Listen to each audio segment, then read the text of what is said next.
Hello defence lovers, आज की top headlines कुछ इस प्रकार है। एलएसी पर ओपन फायरिंग करने के बाद करीब 30 से 40 चीनी सैनिक अभी भी नुकीले हथियारों के साथ वहां पर जमे हुए हैं। सीमा पर तनाव के बीच भारतीय विदेश मंत्री अपने चाइनीज काउंटर पार्ट के साथ रशिया में आयोजित कर सकते हैं बाइलेटरल मीटिंग। विदेश मंत्री ने लद्दाख के हालातों को बताया है बेहद गंभीर। चीन के बाद अब पाकिस्तानी आर्मी चीफ की भारत को खुली चेतावनी। और चीन को काउंटर करने के लिए इंडियन आर्मी अपग्रेड करने जा रही है अपने BMP इन्फेंट्री कॉम्बैट व्हीकल्स को।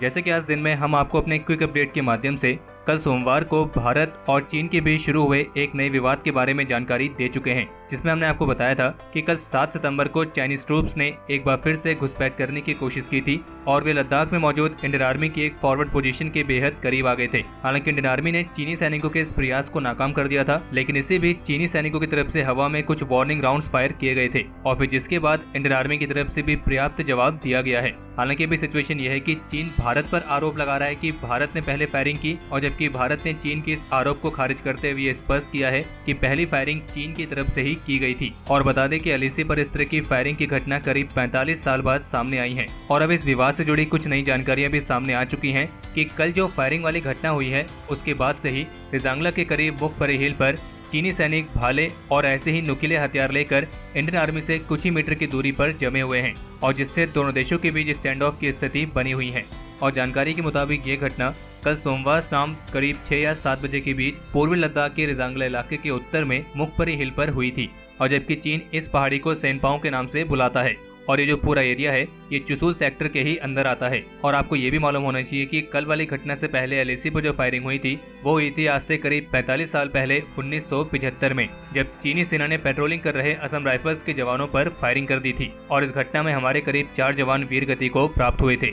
और अभी फिलहाल एलएसी की जो स्थिति है वो काफी ज्यादा तनावपूर्ण है और यहाँ पर 30 से 40 सैनिक मुखपरी हिल के नीचे डटे हुए हैं और उन सभी के हाथों में भाले जैसे तेजधार हथियार मौजूद हैं। और इसी के रिगार्डिंग उनकी कुछ पिक्चर्स भी वायरल हुई हैं जो कि आप स्क्रीन पर देख सकते हैं। और ये सब शुरू हुआ है 2930 अगस्त के विवाद के बाद से, क्योंकि चीन अपनी उस हार से बहुत बुरी तरीके से चिढ़ा हुआ है और जिसके चलते अब वो इस तरह की हरकतें कर रहा है। और जबकि चाइना के स्टेट मीडिया ग्लोबल टाइम्स और चाइना डेली की तरफ से इस विवाद को लेकर भारत के national security adviser Ajit Doval पर भी कुछ टिप्पणी की गई है। और इस पर भारतीय विदेश मंत्रालय का बयान सामने ये आया है कि हमने चीन की ये सारी रिपोर्ट्स देखी हैं जो कि पूरी तरीके से गलत हैं और वो किसी भी तरह के फैक्ट पर आधारित नहीं है, और हम मीडिया से आग्रह करते हैं कि वो इस तरह की फर्जी रिपोर्टिंग ना करें। और बाकी आज के क्विक अपडेट में हम आपको ये बता ही चुके हैं कि चीन के स्टेट मीडिया ग्लोबल टाइम्स की तरफ से ये तक कहा गया है कि चीन भारत के साथ कोई भी सीमा युद्ध नहीं चाहता है, लेकिन अगर युद्ध जैसे हालात बनते हैं तो चीन उससे पीछे भी नहीं हटेगा। हालांकि वो बात अलग है कि चीन बहुत अच्छे तरीके से जानता है कि वो भारत के साथ कन्वेंशनल वॉरफेयर में तो कभी भी नहीं जीत सकता है, और उसका कारण केवल ये नहीं है कि भारत चीन के मुकाबले इस तरह के हाई ऑल्टीट्यूड वॉरफेयर में सबसे ज्यादा ट्रेंड है, बल्कि ये भी है कि भारत को चीन के मुकाबले में सबसे ज्यादा युद्ध का अनुभव भी है। और वैसे भी 1962 से लेकर अभी तक भारत काफी ज्यादा बदल चुका है, और अभी के समय चीन अगर भारत से भिड़ता है तो भारतीय सेना चीनी सेना को पहली फुर्सत में रवाना कर देगी। आज शाम को CCS की एक मीटिंग आयोजित किए जाने की संभावना है, जिसमें प्रधानमंत्री नरेंद्र मोदी के साथ गृह मंत्री अमित शाह, रक्षा मंत्री राजनाथ सिंह, वित्त मंत्री निर्मला सीतारमण और national security adviser Ajit Doval के साथ अन्य सीनियर डिफेंस और इंटेलिजेंस ऑफिसर्स मौजूद रहेंगे। और जबकि इसके अलावा एक रिपोर्ट ये भी है कि रशिया में SCO फॉरेन मिनिस्टर्स की मीटिंग के दौरान भारत के विदेश मंत्री एस जयशंकर अपने चाइनीज काउंटर पार्ट के साथ भी मीटिंग आयोजित कर सकते हैं। लेकिन इस मीटिंग से पहले भारतीय विदेश मंत्री की तरफ से पूर्वी लद्दाख के हालात को लेकर एक बयान सामने आया है, जिसमें उन्होंने पूर्वी लद्दाख के मौजूदा हालात को बेहद ही गंभीर करार दिया है। और उनका कहना है कि ऐसे हालात में दोनों देशों के बीच राजनीतिक स्तर पर बेहद ही गंभीर और गहरी बातचीत की जरूरत है। और उनका ये भी कहना था कि बाइलेटरल मीटिंग्स के दौरान सीमा के हालात से अलग हटकर दोनों देशों के बीच के रिश्तों को नहीं देखा जा सकता है। और भारतीय विदेश मंत्री ने ये बात इंडियन एक्सप्रेस द्वारा आयोजित एक प्रोग्राम में कही है। और जब उनसे सवाल पूछा गया कि रशिया में मीटिंग के दौरान वे अपने चाइनीज काउंटर पार्ट को क्या संदेश देंगे, तो उनका कहना था कि मैं उन्हें वास्तव में क्या कहूंगा ये जाहिर है कि मैं आपको नहीं बता सकता हूँ। हालांकि उनका कहना था कि उनका जो रुख है वो सीमा पर शांति बनाए रखने के व्यापक सिद्धांत पर ही केंद्रित होगा। और उन्होंने ये भी कहा कि इसमें स्पष्ट है कि सीमा पर फोर्सेस का इस्तेमाल सबसे कम ही रहेगा। बाकी रिजांगला की ऊंचाइयों पर दोनों देशों के ट्रूप्स के बीच तनाव जारी रहने के बावजूद भी फिलहाल भारत और चीन दोनों ही लगातार एक दूसरे के साथ कम्युनिकेट कर रहे हैं। और इसके साथ आपको एक जानकारी और दे दें कि अरुणाचल प्रदेश के जो 5 युवा लापता हुए थे उन्हें ट्रेस कर लिया गया है। और इसके रिगार्डिंग इंडियन आर्मी ने चाइनीज आर्मी को हॉटलाइन पर जो मैसेज भेजा था उसके जवाब में चाइना की पीपल्स लिबरेशन आर्मी की तरफ से कंफर्म किया गया है कि अरुणाचल प्रदेश के वो 5 युवा उनकी ही तरफ हैं और बाकी अन्य तौर तरीकों के माध्यम से उन्हें भारत को हैंडओवर करने की प्रोसेस चल रही है। और जबकि कल की ही बात है कि चीन के विदेश मंत्रालय के प्रवक्ता ये कह रहे थे कि इसके रिगार्डिंग कुछ भी बताने के लिए उनके पास जानकारी है ही नहीं।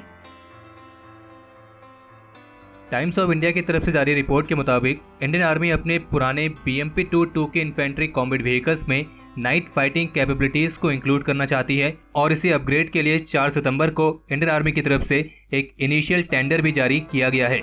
और इस टेंडर के साथ इंडियन आर्मी का कहना था कि सीमा क्षेत्रों पर एक बड़े पैमाने पर मैकेनाइज्ड ऑपरेशंस के लिए और जो हमारे एडवर्सरीज हैं उनकी हरकतों को ध्यान में रखते हुए हमारे पास पर्याप्त कैपेबिलिटी होनी चाहिए ताकि हम यहाँ पर पैदा होने वाले किसी भी खतरे का सामना कर सकें। और बता दें कि ये BMP infantry combat vehicles China की पीपल्स लिबरेशन आर्मी के बिल्डअप को काउंटर करने के लिए पूर्वी लद्दाख में तैनात भी किए गए हैं। हालांकि ये एंटी टैंक मिसाइल्स, कैनन्स और मशीन गन्स के साथ इक्विप्ड हैं, लेकिन इनमें कमी है तो वो है नाइट फाइटिंग कैपेबिलिटीज की, यानी कि रात के समय लड़ने के लिए ये सक्षम नहीं है। और इसलिए इंडियन आर्मी ने इनकी नाइट फाइटिंग कैपेबिलिटीज को बढ़ाने के लिए टेंडर जारी किया है और आर्मी की तरफ से इस टेंडर का जवाब अक्टूबर के मध्य तक मांगा गया है। और आर्मी के इस अपग्रेड पैकेज में 3rd जनरेशन का thermal imager based gunner sight, 3rd generation का thermal imager based panoramic commander sight और मॉडर्न फायर कंट्रोल सिस्टम जैसे अपग्रेड शामिल हैं।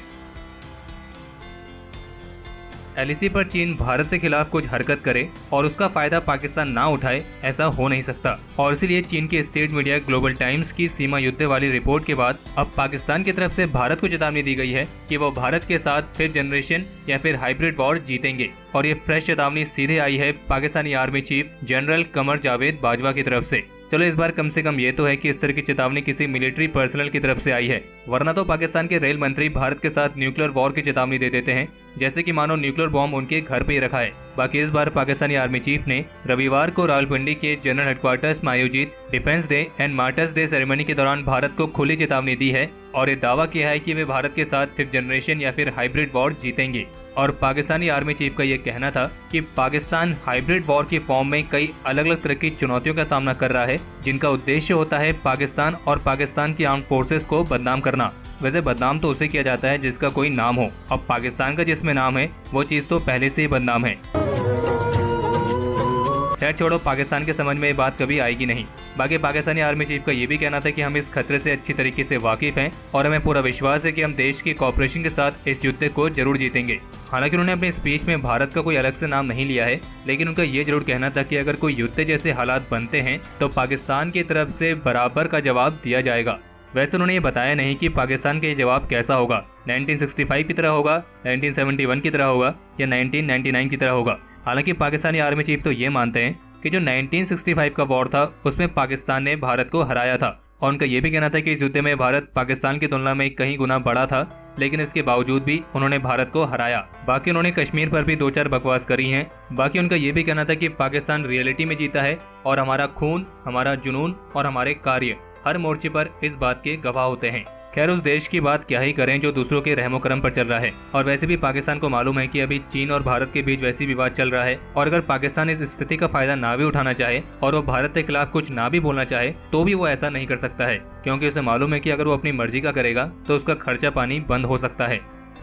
अगली न्यूज़ पर बढ़ने से पहले अगर आप हमें ट्विटर पर फॉलो नहीं कर रहे हैं तो आप हमें वहां जाकर फॉलो जरूर करें, क्योंकि भारत चीन विवाद से जुड़े जो भी नए अपडेट्स होंगे वहां पे आपको सबसे पहले देखने को मिलेंगे। और हमारे ट्विटर हैंडल्स का लिंक आपको इस वीडियो के डिस्क्रिप्शन में मिल जाएगा।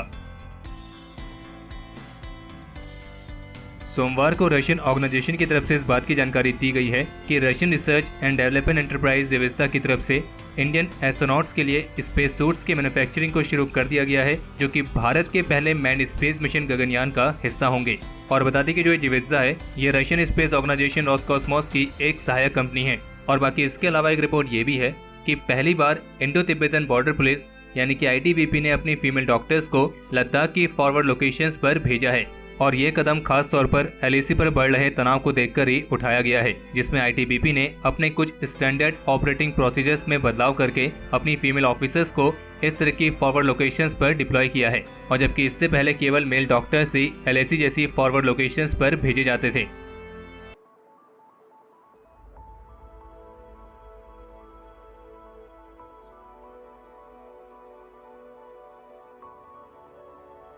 तो हमारे आज के इस एपिसोड के लिए इतना ही। और अगर आप इस वीडियो को यहाँ तक देख चुके हैं तो इसे लाइक करे बिना कहीं ना जाएं। बाकी इस एपिसोड को लेकर आप अपने सजेशंस और क्वेरीज कमेंट सेक्शन में शेयर कर सकते हैं। और अगर आप उनमें से हैं जिन्होंने अभी तक इस चैनल को सब्सक्राइब नहीं किया है तो इस चैनल को सब्सक्राइब करना ना भूलें।